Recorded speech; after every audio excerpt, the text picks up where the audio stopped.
National headlines tonight. With less than 2 days before Inauguration Day, the nation is preparing for the transition of power to the Trump administration.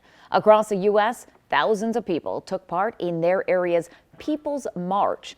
Now, Springfield was one of the over 300 sites in the U.S. to host one. Our Spencer Davis was there and spoke with people about why they're holding this one in the capital city. Spencer?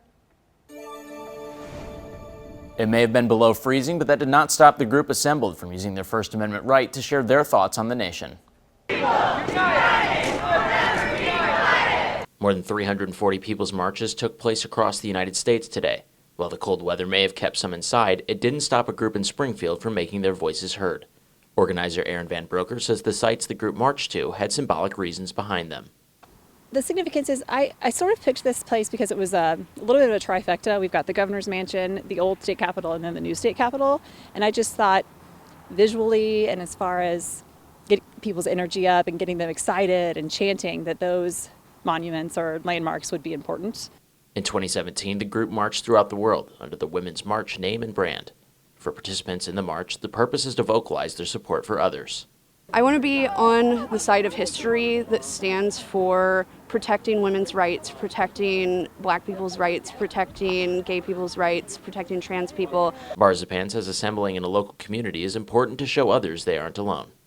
I want to be on the side of history that's saying we're here, we care, we're not going anywhere, and we are not going to get scared and lay down. Van Broeker says she volunteered to organize the event and has a personal reason for helping lead the march. I have 2 little girls, and I refuse to go back in time. I refuse for them to not have all the rights that I had. You're supposed to make the world a better place for your children. They're supposed to have more than you had, and I will not stop fighting until they do. I overheard multiple people say they traveled multiple hours in order to be at today's event. Reporting in studio, I'm Spencer Davis. Back to you. All right, thanks, Spencer. Now, the group began their march at 10 this morning and lasted into the afternoon. Meanwhile, in New York City, protesters gathered in Harlem to protest the Trump administration's rumored immigration policies. Trump said he plans to launch immigration raids in New York and Chicago. Governor Pritzker saying on Facebook to know your rights when interacting with immigration officers. He posted a resource list in English and Spanish from the Illinois Coalition for Immigrant and Refugee Rights. Thank you for watching. Make sure you subscribe to our YouTube channel and watch more videos from News Channel 20.